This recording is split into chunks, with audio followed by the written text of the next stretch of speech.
Okay, well, let's hop into our agenda. Welcome, everybody, and it's great to have you here at the January steering committee meeting at the National Invention Convention.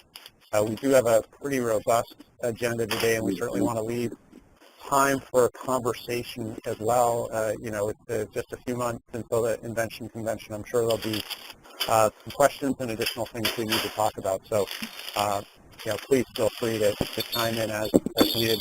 Just as a point of order, I do hear some background noise. Somebody's got some paper shuffling or whatnot going on. If you aren't talking, it would be helpful if you would mute, but please don't hesitate to unmute and ask any questions. So we are recording this, so feel free to also listen to the recording when that goes out. So let's just take a quick look and refresh ourselves to the mission. It's been a month since we all got together, so always good to refresh here. So our mission is to provide students with opportunities to develop creative problem solving and problem identification techniques through inventing, innovating, and entrepreneurial activities, leading to greater consideration of STEM careers in high school and college. So with that, our agenda today is to talk about the event status, the fundraising status, give a marketing update. Also, you saw the survey a couple weeks ago around a fall or a summer summit. We want to talk a little bit about that. And then, again, to hit any other topics that are on your mind. So there have been a couple people that have chimed in. Is there anybody who hasn't said hi who's joined us on the call? Hi, it's actually Helen. I'm sorry, who is this? Hi. Could you say your name again? Helen Charov. Oh, hi, Helen. How are you? Good, thanks. Happy New Year. And you? Anyone else that's joined? Nick is also. Welcome, Nick. And who else? Annalise is here, too. Annalise, very good. Excellent. Is anyone else on? Okay, great. Well, let's hop into the agenda, and let's see, event status. Danny, do you want to take us into this? Sure. I switched phones. Let me just confirm that you can hear me okay? We can hear you A-okay. Great. So let's go to the first slide, please. There you go. Okay, awesome. Well, welcome, everybody. We're just getting our first winter snowstorm here. It's amazing that it's gone all the way to January that we're getting our first storm. So it's a good day to be inside. On terms of the event, we've been tracking a number of different metrics, and all of our key indicators are largely on track. We've got some of our affiliates that are moving a little bit slower than we expected, and some of those may cause us to bump off our number of attendees per affiliate, or just have a slightly smaller event. Smaller could be like 250 instead of 300. We've also started discussions with another nonprofit called Explore Mars, which is having a large May space conference right in D.C. right around the same time, and there's a lot of great speakers on the agenda there. Unfortunately, some of those speakers are leaving town to go to Puerto Rico for another major space conference on the days that we're starting up.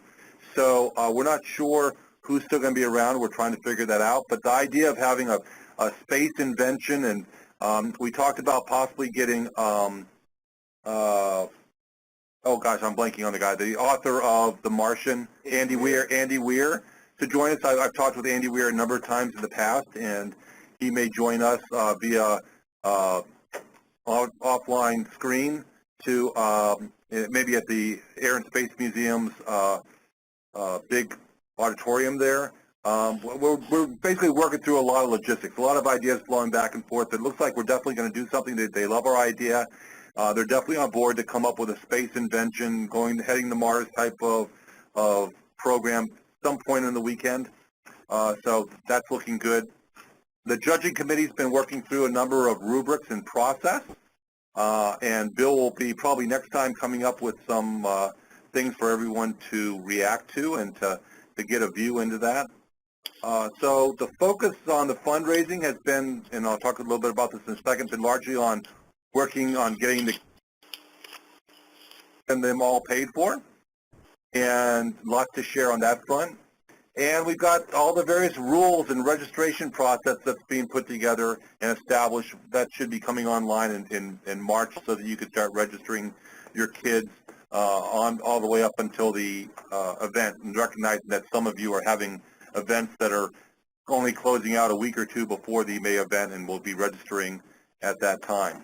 So as far as we can concern, we've been focused less on, right now the event has moved into more of a logistics stage, and Sonia Richmond, who's on our staff, is going to be the event project manager, and so she's working with the facilities management firm, so Dexo there. She's also working with an outside event management firm to coordinate all the travels around DC and all the events there. And so we as a general staff are spending less and less time on the event itself and letting the event organizers go and take over a lot of that stuff based on a lot of the feedback that you guys have had. So our focus has been a lot on fundraising, and also some of the post-event programs, believe it or not, that we have to get started on planning now, simply because you have to plan those things in advance. So that's what I had on the event. Are there any questions about the event itself? Anything that's popped up? Any thoughts? Okay, so Bill, I guess we can go on to the next set of slides. So fundraising, we've been working on a number of different paths, and I want to make sure everybody understands the different paths we're doing. We're doing a lot of direct national pitches. So we've engaged with about a dozen or so foundations. We're systematically sending proposals into them, and we've got more than 20 corporations engaged at different levels, and going through the motions there. And those direct pitches are trying to come up with things that benefit all of us across the whole nation. And then we're also working with about 15 affiliates that are directly engaged. We're a little bit behind where we'd like to be here, simply because, well, the holidays ground everything to a halt. We've got 2 of the 4 staffers that are, due to personal issues and stuff, that have not been able to put the time in that we expected to, and so we're having to sort of scramble a little bit to reassign some things and to catch up on some fronts there. So if some of you've been feeling neglected, that's probably predominantly why. And we've got some coordination issues, like, for instance, I'm going out to California, I'm stopping in Denver, I'm going to Phoenix, I'm going to Los Angeles, I'm going to San Francisco, and that whole trip. We've got to go down to do a Texas trip. We've got to get to Tampa, Atlanta, South Carolina, North Carolina, Tennessee, and that's a trip. And so trying to coordinate going to multiple different places, getting all the appointments lined up in those, and figuring out when we would actually be able to be in each place, it's a lot of coordination. And so we're trying to find a very efficient way to do that. So bear with us as we figure out how to best to schedule those in advance without being too far out. We're also working on sponsored programs where, and this is a meeting we just got out of. For instance, we're coming up with a program that if we're able to pull this off, will be a sustainable annual program that will pay for all the kids to get to DC every single year. And basically what we're doing is partnering with the IP legal industry, where each firm would sponsor a kid to DC in the same way the local pizza store sponsors a Little League team.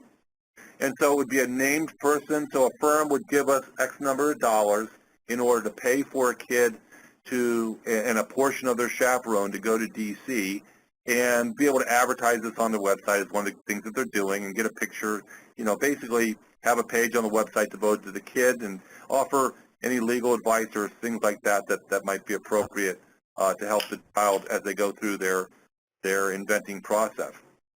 And so we just ran this by the founder and CEO of a top 10 IP law firm here in Helen. Nick and I just got out of that meeting, and it was very, very, very encouraging, because he basically said this is good for the IP industry, it's good for the firms.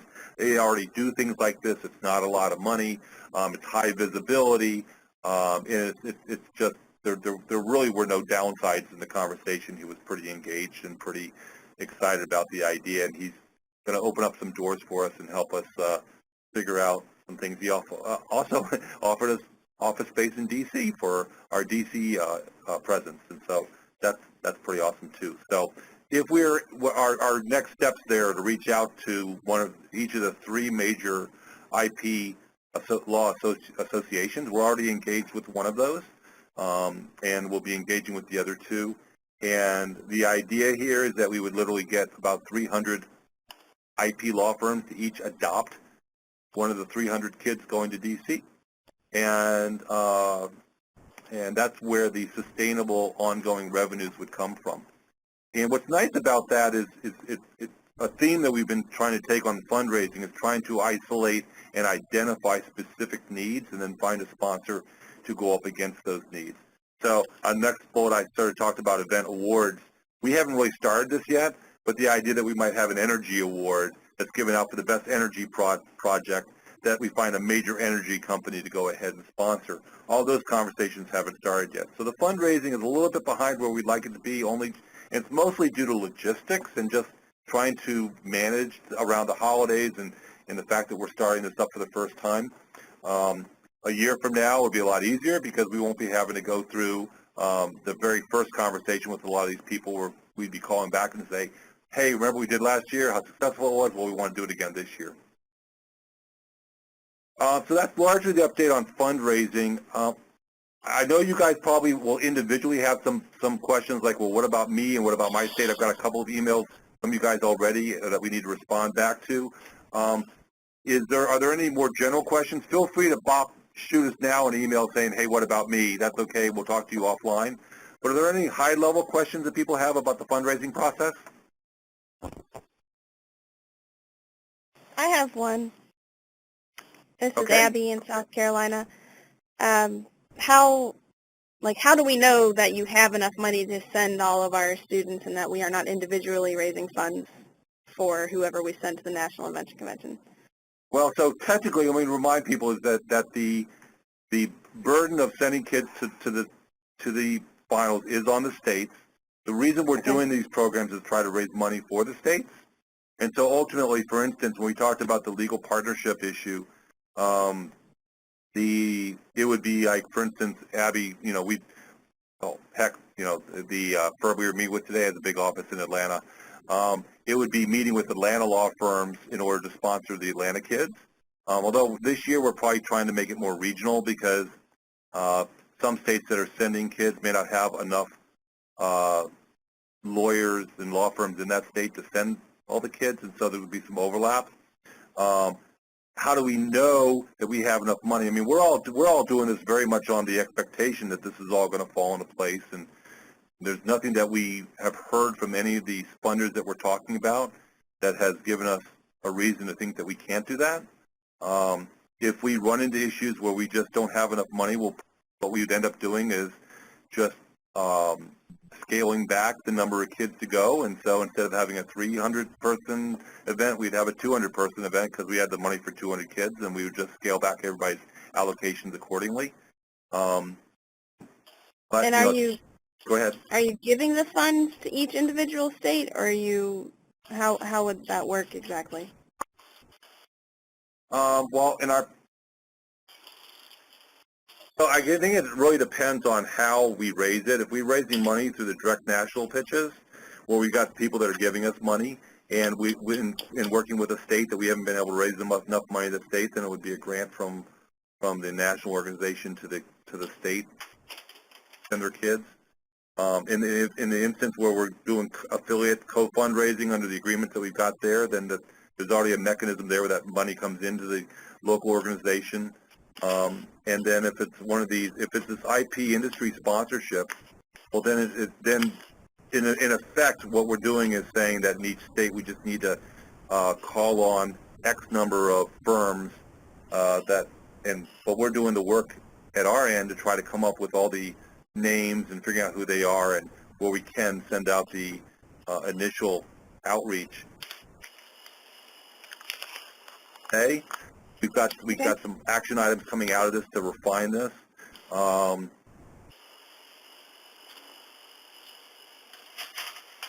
that we can start to build a national momentum and say, well, look, these other guys are doing it, you need to do it too. So That's your question, Abby? Yeah, I can I never think give so. you given where we are, and this is the first year we're doing it, I can never guarantee everybody definitively that everybody's going to have everything they need out of this. I can only say that you've got 7 people on our end of the equation that are working every day trying to make that happen. Right. Okay. All right, Bill? Yes, sir. Next, marketing.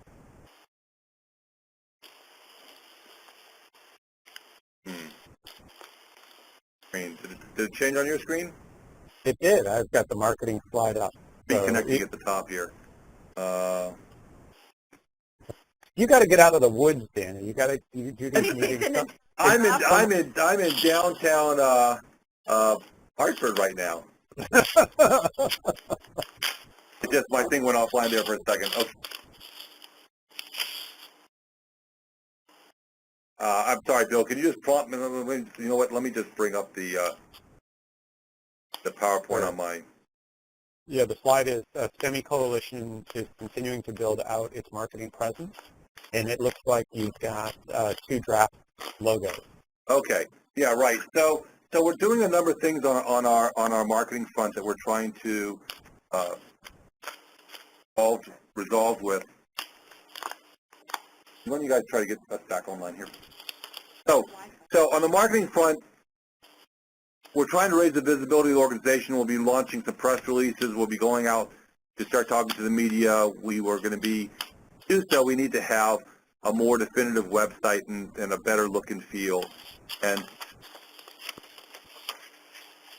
so what you've got on your screen are 2 sample logos that are draft logos that we've been working with a designer to come up with.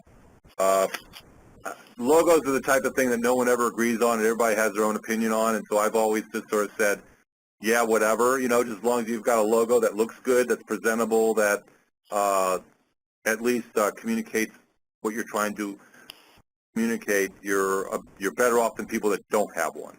And so these are, or something very close to these logos will be the ones that we'll be going out with for the Invention Convention itself, the event itself, and for the overall organization. And we're in the process of building out the website. Bill, do you have the next website, the next page? I do. It's up. It starts with a bullet. STEMI Coalition is working on a new website. Right. Okay. So this is a really great idea. But we've been working on this, and we've actually got the designer and the programmer all lined up to do this, and we know what we want to do. We're just in the process of getting ready to get started, and we need your help. Bill, could you go ahead and run the animation that's on the screen? Yeah, one sec. Just opening that up. So, okay, it's running now. What you're seeing is what's called a photo mosaic, where you've got pictures that contribute to an overall big source picture. And what we're doing this because we wanted to show people the idea that we're a coalition that's drawing kids from a number of different places to build up to a whole, and to be able to give representation from each of you in this overall mosaic. Also going to be having multiple source pictures, so final picture that ends up, that will show diversity, that will show, allow us to represent our different programs, and to be able to try to, and those will cycle through. So like when you load a web page the first time, you'll see one image and instead of animation. If you were to go to that same page again right away, it would load a different one. And we're probably going to have about 20 or 30 different source images that people will get a flavor from around the nation. So the home page will be mostly this tiled experience showcasing our kids. And the reason we did this is because time after time after time, when we go and we take a pitch to a funder or someone that we want to be interested in on this, the thing they always love to look at are pictures of all the kids. So he thought we would lead with that then, and just go and show them a bunch of kids of all the kids and how they all come together to form some bigger picture of us all together. But so obviously we want to be representative of the organization. some of you, just a very few of you, have sent us some pictures. And for those of you who have sent us those pictures, that's great. We've got those pictures. But if you haven't sent us any pictures, we would love to get some from you so that we can add you into this overall mosaic and make you part of the overall.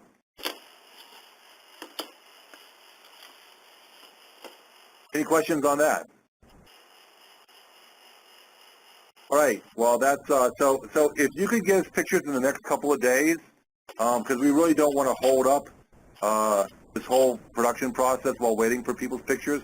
We'll go with what pictures we have, say, by the end of the day, Thursday.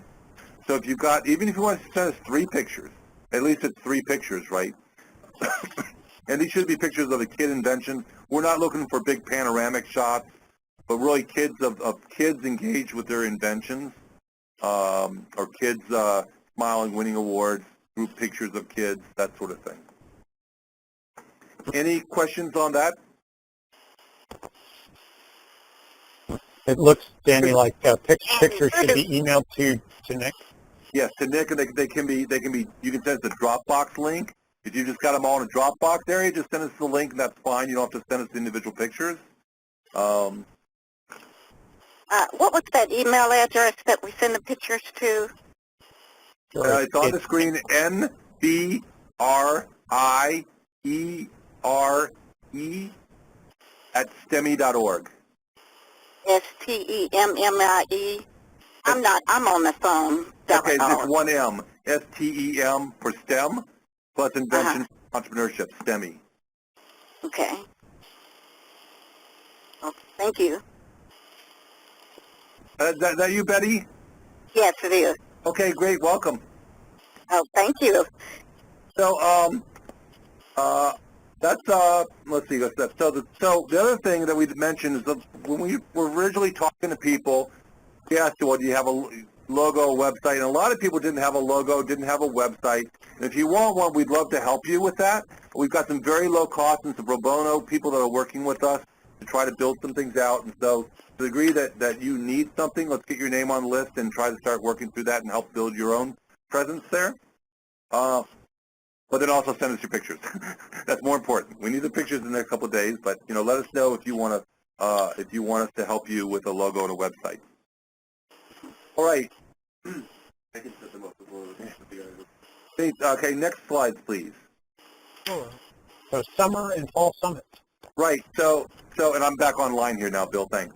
So, like I said before, we're having to plan for things after the event already. And one of the things we said we wanted to try to do is to try to get people together to discuss our best practices and what we've learned from the past year, and try to figure out how we can grow our programs and talk about things like and software and other stuff like that. So in December, we surveyed the group, and we found the following. Survey says? Okay, first off, before the survey says, there's a couple of assumptions just to remember, is that the assumptions were that this would be fully paid for, okay, and pay for everything, and not the mini bar, no, not the mini bar, but, within reason, airfare, hotel, food, and each affiliate would be encouraged to send one person. If someone just says, well, we got to send 2 people, well, depending on available funds and the process and everything, we'll try to accommodate that too. The event would be roughly 2 days, so you go in the first night, do all the day the next day, half day, 2/3 the day the next day, and then let people fly back. So we've basically got 2 nights and 1.5 days of conference. And we sort of said, well, when would you like to have this? And the next 2 slides show us what you would like to do. So we asked about weekday, weekend, or no preference. Most people said, I'll do either. And weekend had more than weekday. So we said, well, since that's 77% of the group, we would plan on doing it on a weekend where people come in on a Friday afternoon, stay the weekend, leave Sunday night. It seems like a reasonable type of approach, as long as we pick the right weekend. So the next slide shows you sort of what people were looking for in terms of weekends between now and the end of the year. And it seems like most people really preferred to do it in the fall versus the summer, and that the beginning of the fall was when most people wanted to do it. And so we've got 3 potential dates here that we'd like people to think about. September 9th to 11th, September 30th, October 2nd, and October 7th to 9th. The October 2nd one might be bounded a little bit by Rosh Hashanah from October 3rd to 4th.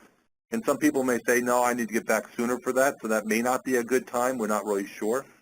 So what I'd like people to do is to think about this, and if anybody can't make these dates or has a real problem with these dates, let us know. If you can't make a specific one of these ones, let us know. But otherwise, we're going to sort of treat these all as equal and try to find the best timing around some of the other partners that we want to have show up and look at some of the venues and things like that.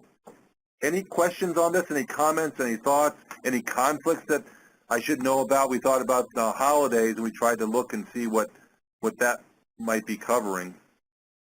So, Danny, this is Susan. Hi, Susan. From Connecticut. How are you?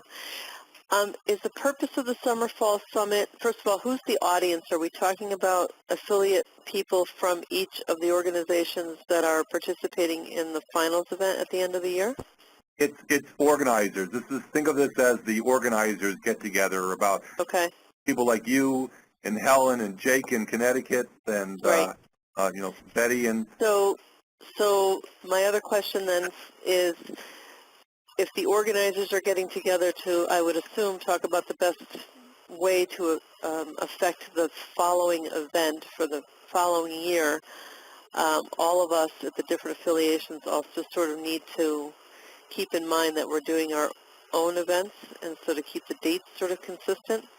Is that It's not just about the events. It's really about what worked and what didn't work. It could be the partnerships that we think that we need in order to be successful in our own states. It could be talking about the aggregated resources that would make us all work better, whether it could be insurance or software or other things like that. It's an opportunity for some of our sponsors and funders to come and meet with everybody and just meet with them and get to know them. And so it's really sort of think of it as a team building, organization building, celebration type of event. Okay, yep, got it. Thank you. There might be drinking involved. If you like that sort of thing. Not that I'm saying I do. Okay. Any other questions? When is the date again for the Student Invention National Convention? Is it May? May 20th to 21st. May 20th, okay.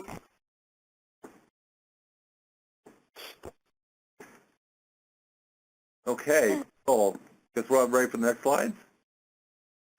Other items. Other items. We have other items. So this is something that's been coming up as we've had some individual conversations. I continue to try to get people to think about their successes. You know, which kids have patented their inventions. They've been on TV shows. They brought a product to marketplace. That they're successful outcomes in some fashion of your underlying programs. These are really important for you when we go to raise money, but they're also important for the media, and also they're important to track to show momentum and progress. So as we've talked individually with a lot of you on the phone, we've encouraged you to tell us about them.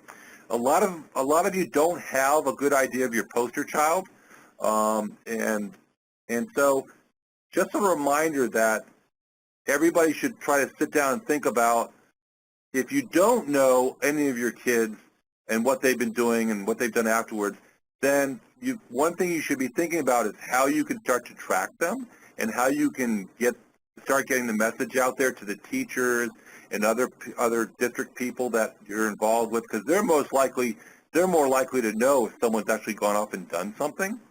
And so building those pathways to the people that know what's going on are important. So if you don't know, if you don't ask, you won't find out often. So just reminding you that as you start to set up your communications for the rest of this year and as you're going forward, to try to look for your successes and try to document them and keep a list of them, because it certainly helps us out in the work that we're trying to do on your behalf and with you. But I think just in general, it's a good thing for you guys to have. So that's more of a statement than anything else. If you have some great successes, like I'll give you a good example. We're talking to, as we mentioned on the last phone call, Inventors Digest, and they're trying to get an idea of how many, what is the population of successful kid stories out there in the U.S. so they can make sure that they have enough, or would they each month go and showcase 2 or 3 or 4 kids? Would they just do 1? So from an editorial perspective, they're trying to get an idea of, well, what will they have to deal with?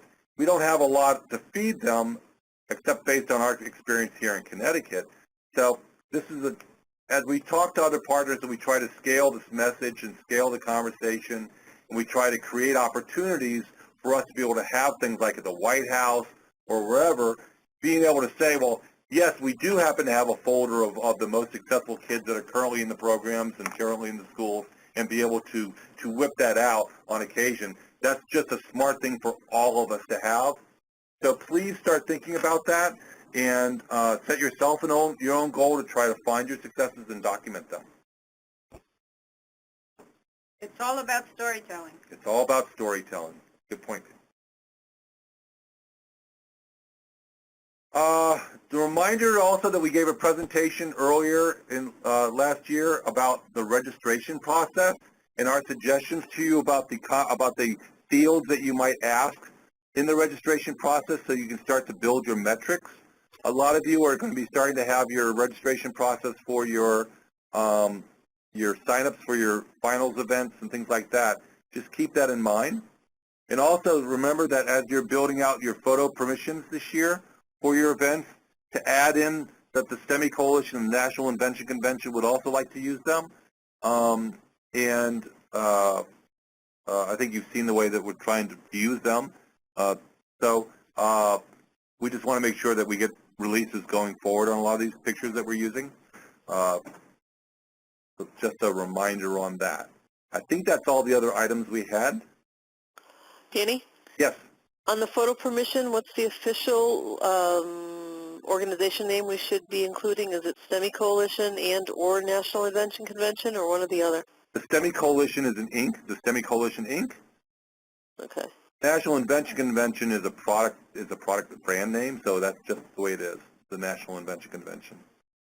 But I would keep it also generic. I can actually I will send out to everybody some suggested, a sentence of a suggested language.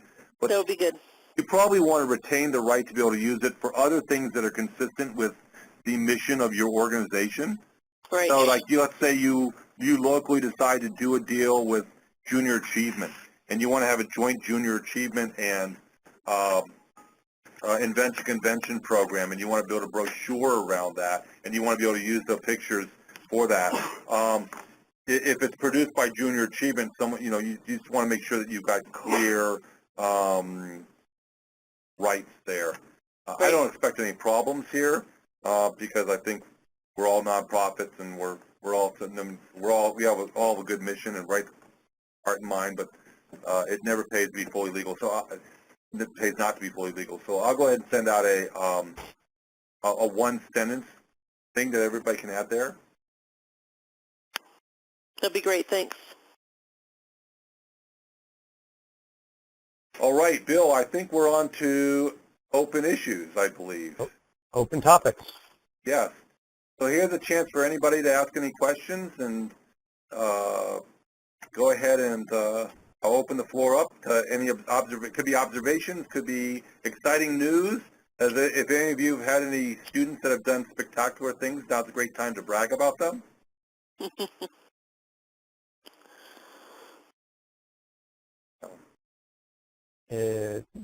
If you're talking, you may be on mute, so unmute. We'd love to hear you. Liliana. Yeah. Can you guys hear me now? We can hear you. We can hear you now. Okay, so one of our CIC inventors, Liliana Zhaskowski, who's a serial inventor. Some of her inventions were dolphin goggles that stop your head from hitting the side of the pool when you're making the turn, pill minders, kind of a list of inventions that are sensor driven in some way. She was chosen as the Smithsonian Young Ingenuity Award, the only one in that category. This happened about 6 weeks ago. In the same category with people like Parker Lucky, who started that virtual reality company. So she went, Oculus. So she was invited down to D.C. and had a big evening event down there. We have some really great video to share about her. She's also one of the 2 White House inventors that we had down at the White House last March with our pickups inventor, Mallory Kievman, as well. So that was a big story for her and for us, and she's come up through the ranks through the CIC. We also have another inventor who we picked out of the lineup from the Intel Science Fair here, who won the Google Science Fair Award as well for a new way to be able to test for Ebola in the field rather than have to bring a sample all the way back to a field hospital someplace. She came up with a way of being able to test for Ebola in a very innovative way. So all these amazing women, I would love to see more of our young boy inventors featured in some way. Anybody have any great stories about some of your inventors of the opposite sex? Well, we always have, this is Betty Wright in Oklahoma City. We always give out, can you hear me? Yes, absolutely. Okay. We always give out an award for the wackiest invention, something that people will buy, but it's a crazy idea. But we had this little boy invent last year. He won the wackiest. It was an attic slide. I think he was in 5th grade. You know how you have all your things up in the attic and your Christmas decoration? Well, he invented this slide that once you go up, the slide will come down and slide all your things out, and then you retract it and the ladder come down for you to come down. We thought that was,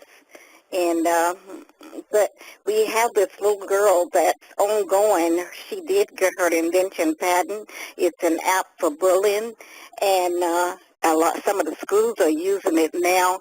She is in the process talking with the Jimmy Fallon show. That she's gone through all the interviews. She hadn't been called on yet, but she is scheduled to be on the Jimmy Fallon show with her invention.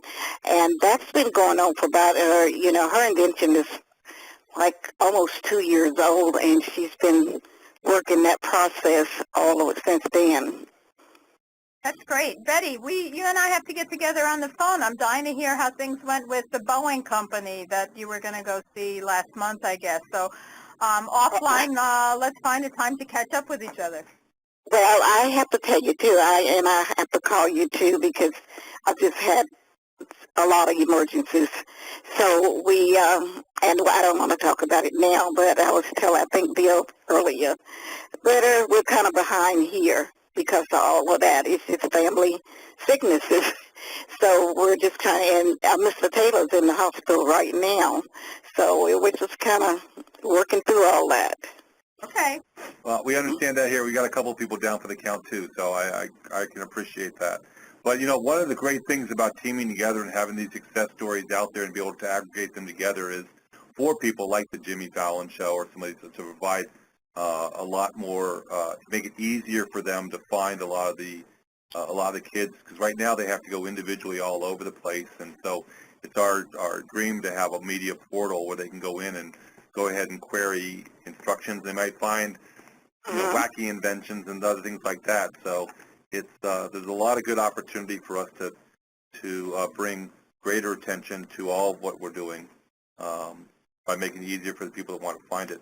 We're also trying to get a number of organizations to come up with new youth inventor awards so that we just have more things that the kids could win and more destinations and more venues. So we will be reaching out to shows that don't have an kid inventors segment and ask them to create one. And so we are just trying to give us more pathways to advertise those kids.